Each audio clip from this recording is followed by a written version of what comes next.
Friends, कैसे हैं आप लोग। दोस्तों, आपको मैं इससे पहले वाले क्लास में ब्लैक बुक का हमारा एक सेशन चल रहा है जिसमें हम लोग मॉडर्न हिस्ट्री को पूरा कवर कर रहे हैं। हम लोग ये ब्लैक बुक की पुस्तक है, इसी से हम लोग इस आधुनिक भारत का इतिहास शुरू किए थे। इससे पहले हम लोग भारत में यूरोपीय कंपनी का आगमन और ब्रिटिश शक्ति का विस्तार, ये दो टॉपिक हमने कवर कर लिया था। अगर आपने वो हमारा अभी तक वीडियो नहीं देखा तो हम इस वीडियो के डिस्क्रिप्शन में वो वाला वीडियो का लिंक दे देंगे जिससे आप वहां पे जाके देख सकते हैं। पहला प्रश्न है, भारत बंगाल का प्रसिद्ध केसीजूरा घटना 1779 किसके शासनकाल में हुई? तो किसके शासनकाल में हुई थी? वारेन हेस्टिंग के शासनकाल में। आगे देखते हैं, भारत के किस गवर्नर जनरल ने 1772 में प्रत्येक जिले में दो अदालतों की शुरुआत की, एक फौजदारी अदालत और एक दीवानी अदालत? तो किसने शुरू की? ये भी वारेन हेस्टिंग ने शुरू की थी। अगला देखते हैं, कौन सी घटना वारेन हेस्टिंग के युग से संबंधित है? पहला है एंग्लो मराठा युद्ध, दूसरा है रोहिल्ला युद्ध और तीसरा है चैत सिंह हादसा और चौथा है दूसरा एंग्लो मैसूर युद्ध। तो इसमें से ये सभी वारेन हेस्टिंग के युग से संबंधित है। आगे देखते हैं, वारेन हेस्टिंग के समय में भारत में ईस्ट इंडिया कंपनी के कितने अध्यक्ष पद थे? तो 3। अगला प्रश्न, इंग्लैंड के निचले सदन हाउस ऑफ कॉमन्स द्वारा भारत के किस गवर्नर जनरल पर महाभियोग लगाया गया था? तो किस पे लगाया गया था? वारेन हेस्टिंग के ऊपर ही महाभियोग लगाया गया था। अगला प्रश्न देखते हैं, द्वितीय एंग्लो मैसूर युद्ध के दौरान गवर्नर जनरल कौन था? तो ये भी वारेन हेस्टिंग ही था। 1773 में बंगाल के पहले गवर्नर जनरल कौन बने? तो कौन बने थे? Warren Hastings. अगला प्रश्न, बंगाल में सरकार की दोहरी प्रणाली को किसने समाप्त किया? तो ये दोहरी प्रणाली को किसने समाप्त किया? तो वारेन हेस्टिंग ने समाप्त किया था। अगला क्वेश्चन, जमींदारी प्रणाली की शुरुआत 1793 में की गई थी, तो किसके द्वारा की गई थी? तो कॉर्नवालिस के द्वारा की गई थी। अगला प्रश्न देखते हैं, बंगाल का अस्थायी भूमि राजस्व बंदोबस्त किसके द्वारा शुरू किया गया था? तो ये भी कॉर्नवालिस के द्वारा अस्थायी बंदोबस्त शुरू किया गया था। भारतीय नागरिक सिविल सेवा किस गवर्नर जनरल वायसराय के समय के दौरान की गई थी? तो किसके समय के द्वारा की गई थी? कॉर्नवालिस के द्वारा सिविल सेवा की शुरुआत की गई थी। अगला प्रश्न देखते हैं, किस भू राजस्व प्रणाली के तहत जमींदारों को सरकार को एक निश्चित राशि के भुगतान के अधीन अपनी संपत्ति हस्तांतरित करने का अधिकार दिया गया था? तो अस्थायी बंदोबस्त के भुगतान के अधीन संबंधित अधिकार दिया गया था। अगला क्वेश्चन, किस गवर्नर जनरल ने एक संहिता कोड पेश किया जो न्यायिक प्रशासन से राजस्व प्रशासन को अलग करने का प्रावधान देता है?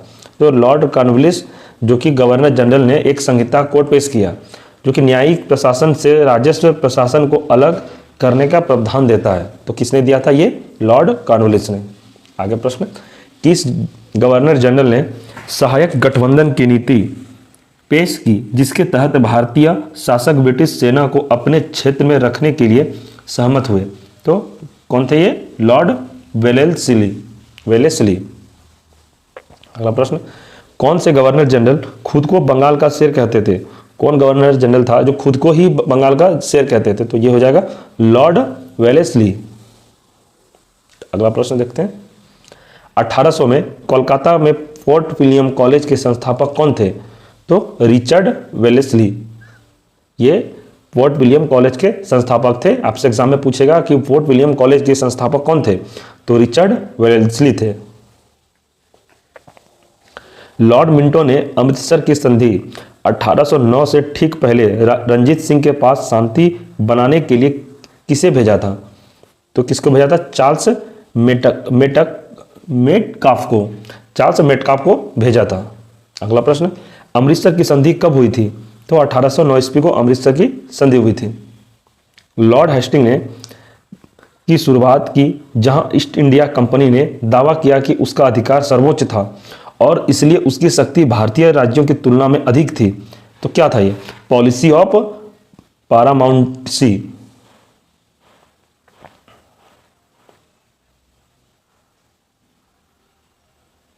अगला प्रश्न देखते हैं। उस गवर्नर जनरल का नाम बताइए जिसने अंग्रेजों की शिक्षा का माध्यम बनाने के मैकाले 1835 के दृष्टिकोण को स्वीकार किया। तो किसने किया था? लॉर्ड विलियम बेटिंग ने। क्या हो जाएगा इसका आंसर? Lord William betting. अगला प्रश्न देखते हैं। किस विनियम के सरकारी सहायता प्राप्त स्कूलों और कॉलेजों में अंग्रेजी को शिक्षा का माध्यम अनिवार्य बना दिया? तो किसने बना दिया था? मैकाले मिंट 1835 में। डैश के लिए भारत में औपनिवेशिक शासन के दौरान लॉर्ड मैकाले द्वारा समर्थित अधोगामी निष्पंदन दृष्टिकोण दिया। तो क्या दिया था? तो शिक्षा के लिए। अगला प्रश्न देखते हैं। भारत के किस गवर्नर जनरल ने 1829 में सती प्रथा को अपराध घोषित कर समाप्त कर दिया था? तो किसने समाप्त करवाया था? तो विलियम बेटिंग थे। ये एक ब्रिटिश गवर्नर जनरल थे, इन्होंने ही सती प्रथा पहले क्या था दोस्तों? आप लोगों को तो पता होगा। सती प्रथा पहले अगर किसी का पति मर जाता था तो पति को जो जलाया जाता था उसके साथ उसकी जो जिंदा वाइफ रहती थी पत्नी, उसको भी साथ साथ जलाया जाता था। तो उसी का पुरजोर विरोध किया था विलियम बेटिंग ने। अब उसका ये विरोध हम ये करते थे क्योंकि अगर पति मर जाए तो उसमें पत्नी को जलाना जरूरी क्यों है? तो इसी को 1829 में सती प्रथा अपराध घोषित कर इसे समाप्त कर दिया हमेशा हमेशा के लिए। आगे देखते हैं। बंगाल का अंतिम गवर्नर जनरल कौन था? तो ये भी था विलियम बेटिंग, बंगाल का अंतिम गवर्नर जनरल। अगला देखते हैं। भारत के प्रथम गवर्नर जनरल कौन थे?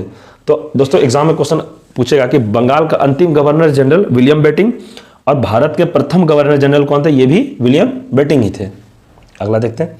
किस गवर्नर जनरल ने रोपड़ में रंजीत सिंह को बड़े सम्मान के साथ स्वागत किया था? तो कौन किया था? ये भी विलियम बेटिंग ने ही किया था। अगला देखते हैं। 1833 के चार्टर अधिनियम ने कि गवर्नर जनरल को भारत का गवर्नर जनरल बना दिया और उसमें सभी नागरिकों को सैन्य शक्तियों निहित कर दी। तो किसमें बना दी? बंगाल के गवर्नर जनरल को भारत का गवर्नर जनरल बना दिया 1833 के चार्टर अधिनियम में। अगला देखते हैं। 1833 के चार्टर अधिनियम के प्रावधानों के अनुसार किसी अध्यक्षता में एक विधि आयोग भारतीय कानूनों के संयुक्तिकरण, संहिताकरण और सुधार के लिए का गठन किया गया था। तो किसने किया था? लॉर्ड मैकाले ने किया था। अगला प्रश्न देखते हैं। ब्रिटिश राज में सिंह का विलय किस गवर्नर जनरल के समय किया गया था? तो लॉर्ड एलन बरो के समय में किया गया था। किस ब्रिटिश गवर्नर जनरल ने भारत में डाक टिकट की शुरुआत की? किस ब्रिटिश गवर्नर जो डाक सेवा की शुरुआत की थी टिकट की? तो लॉर्ड डलहौजी ने किया था। किस गवर्नर जनरल ने शासनकाल के दौरान पंजाब को ब्रिटिश साम्राज्य में मिला लिया था? तो यह भी हो जाएगा लॉर्ड डलहौजी। अगला देखते हैं। भारत में ब्रिटिश क्षेत्रों का विस्तार करने के लिए हड़प नीति की शुरुआत किसने की? हड़प नीति की शुरुआत किसने की? तो इसका आंसर हो जाएगा लॉर्ड डलहौजी। एग्जाम में क्वेश्चन दोस्तों बीपीएससी टीआरई 1 में क्वेश्चन पूछा गया था कि हड़प नीति का सिद्धांत किसने दिया? तो ये भी इसका आंसर हो जाएगा लॉर्ड डलहौजी। अगला प्रश्न। भारतीयों के लिए खुली प्रतियोगी परीक्षा के माध्यम से भारतीय सिविल सेवा में प्रवेश को किसने संभव बनाया? तो लॉर्ड डलहौजी ने ही इसे संभव बनाया था। लॉर्ड डलहौजी को किन कार्यों का श्रेय दिया जाता है? पंजाब, बंगाल और सतारा का विलय के लिए इसे श्रेय दिया जाता है। आगे देखते हैं। भारतीय विश्वविद्यालयों की स्थापना सबसे पहले लॉर्ड कैनिंग के समय में हुई थी। एग्जाम में क्वेश्चन पूछेगा कि भारतीय विश्वविद्यालयों की स्थापना किसके समय में हुई थी? तो लॉर्ड कैनिंग के समय में हुई थी। अगला देखते हैं। 1857 के विद्रोह के दौरान भारत का गवर्नर जनरल कौन था? तो लॉर्ड कैनिंग था 1857 के विद्रोह के दौरान। अगला प्रश्न। ईस्ट इंडिया कंपनी का अंतिम गवर्नर जनरल और क्राउन के अधीन पहला वायसराय कौन था? तो यह भी हो जाएगा लॉर्ड कैनिंग था। अगला प्रश्न। भारत में बजट की प्रणाली वायसराय के कार्यकाल के दौरान शुरू की गई थी। किसके कार्यकाल के दौरान शुरू की गई थी? तो इसका आंसर हो जाएगा कैनिंग। अगला प्रश्न। किस गवर्नर जनरल ने निर्णय लिया कि बहादुर शाह जफर अंतिम मुगल राजा होंगे और उनकी मृत्यु के बाद किसी भी वंशज को राजा के रूप में मान्यता नहीं दी जाएगी? तो किसने ये निर्णय लिया था? तो ये कैनिंग ने निर्णय लिया था। कैनिंग। आगे देखते हैं। लॉर्ड कैनिंग 1 नवंबर 1858 द्वारा कंपनी से क्राउन में सरकार के हस्तांतरण की घोषणा में की गई थी। तो कहां पे की गई थी? तो इलाहाबाद में की गई थी। दूसरा देखते हैं, भारत के गवर्नर जनरल को पहली बार वायसराय की उपाधि कब दी गई थी? जो भारत का गवर्नर जनरल था उसको वायसराय की उपाधि कब दिया गया था सबसे पहले? तो इसका आंसर हो जाएगा 1858 को। आगे देखते हैं,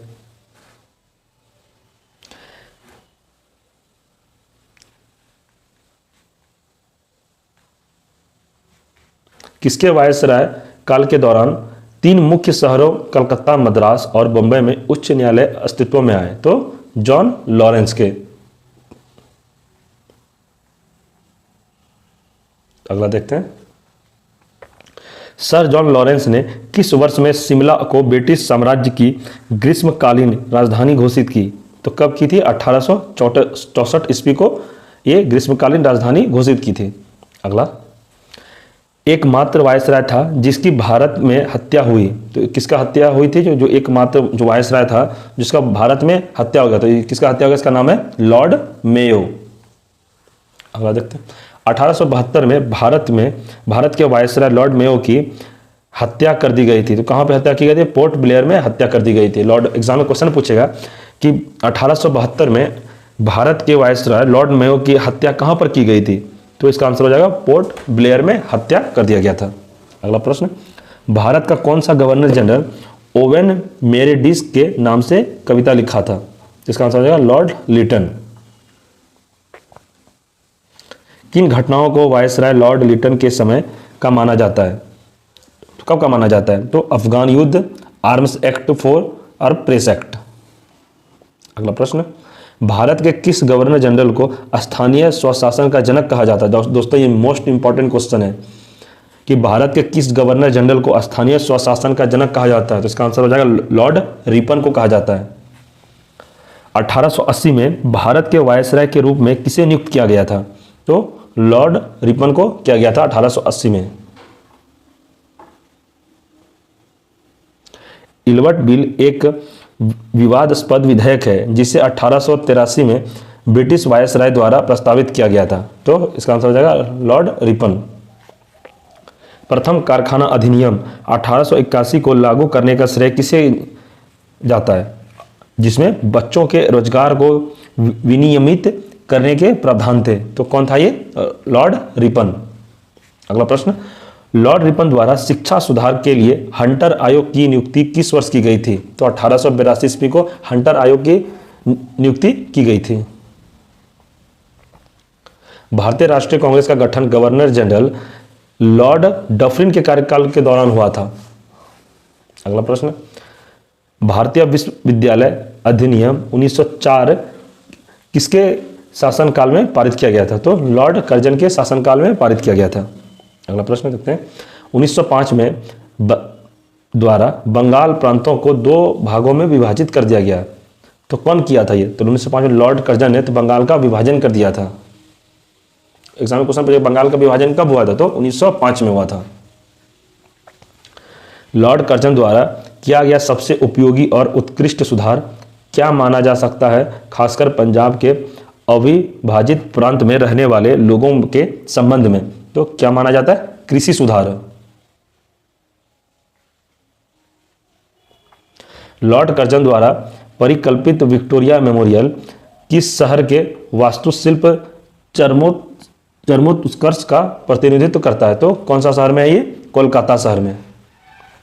अगला प्रश्न, लॉर्ड कर्जन के समय में क्या किया गया था? लॉर्ड जो कर्जन था उसमें क्या क्या किया गया था? एक तो था पहला बंगाल विभाजन, दूसरा था भारतीय लोक सेवा मंडल का गठन, तीसरा था अकाल आयोग की स्थापना। अगला देखते हैं, उस प्रसिद्ध भारतीय चित्रकार का नाम बताइए जिसे भारत के ब्रिटिश वायसराय लॉर्ड कर्जन द्वारा कैसर-ए-हिंद स्वर्ण पदक से सम्मानित किया गया था। तो किसे किया गया था? राजा रवि वर्मा को। अगला प्रश्न, किस अधिनियम ने पहली बार कानून में भारतीयों को प्रतिनिधित्व दिया? तो इंडियन काउंसिल एक्ट 1909 में। अगला प्रश्न देखते हैं, 1909 के इंडियन काउंसिल एक्ट को लोकप्रिय रूप से किस नाम से जाना जाता था? तो मिंटो मार्लो सुधार के नाम से जाना जाता 1909 1909 के इंडियन काउंसिल एक्ट को? जब इंडियन काउंसिल एक्ट 1909 अधिनियम किया गया था तब भारत का वायसराय कौन था? तो लॉर्ड मिंटो था उस समय। भारत में सांप्रदायिक निर्वाचक मंडल की प्रणाली सबसे पहले किसके द्वारा शुरू की गई थी? तो किसके द्वारा शुरू की गई थी? 1909 का मिंटो मार्लो सुधार के समय सबसे पहले शुरू की गई थी। अगला प्रश्न, जब दिल्ली ब्रिटिश भारत की राजधानी बनी तो वायसराय कौन था?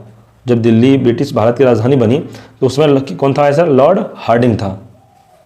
अगला प्रश्न देखते हैं, प्रथम एंग्लो सिख युद्ध के दौरान भारत का गवर्नर जनरल कौन था? तो लॉर्ड हार्डिंग था।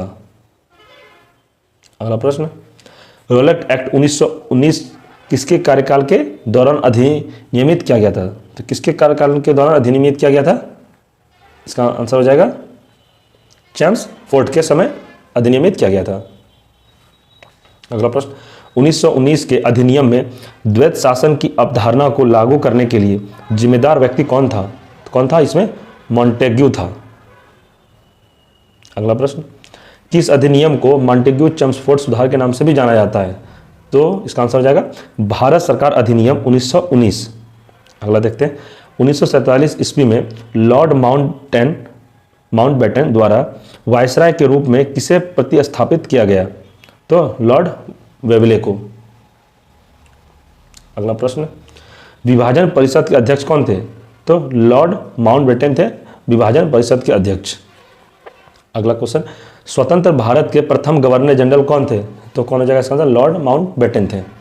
अगला प्रश्न, भारत और पाकिस्तान के स्वतंत्र राज्यों के निर्माण की देखरेख करने वाले भारत के अंतिम वायसराय कौन थे? तो ये भी हो जाएगा लॉर्ड माउंटबेटन। किस वायसराय के कार्यकाल के दौरान भारत स्वतंत्र हुआ था? तो ये भी लॉर्ड माउंटबेटन हो जाएगा। दोस्तों, हमारा ये आज का सेशन कंप्लीट हुआ। हम लोग अभी पढ़ रहे थे इसका गवर्नर जनरल और वायसराय। इससे पहले हम लोग यूरोपीय कंपनी का आगमन और ब्रिटिश सरकार का विस्तार ये हम लोग कंप्लीट कर लिए थे।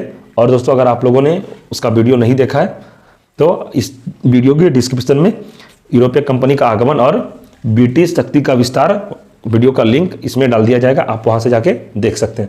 और दोस्तों, हम लोग अब इसका नेक्स्ट वीडियो में पढ़ेंगे सामाजिक धार्मिक सुधार। और दोस्तों, आप हमारे चैनल पर नए हैं तो चैनल को सब्सक्राइब कर लें और बेल आइकन को दबा लें।